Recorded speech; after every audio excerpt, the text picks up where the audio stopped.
Ipinaliwanag naman ng isang political analyst kung bakit hindi nanumpa si VP Sara Duterte sa dinaluhan itong pagdinig sa Kamara kamakailan. Sa kanyang segment na Punto de Vista sa Rise and Shine Pilipinas, sinabi ni Profesor Antonio Contreras na ang ginawang pag-arap ng pangalawang Pangulo sa Kongreso at ang hindi nito panunumpa ay pamumulitika lamang.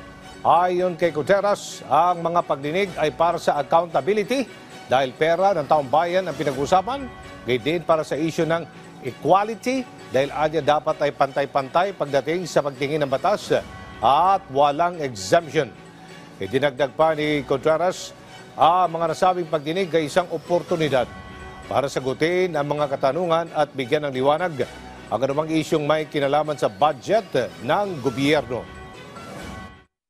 So pakiusap natin sa mga opisyal, including the Vice President, umayos po tayo.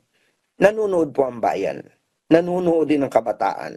Huwag po natin silang turuan ng maling asal. Baka ho paglaki ng mga yan ay tularan tayo.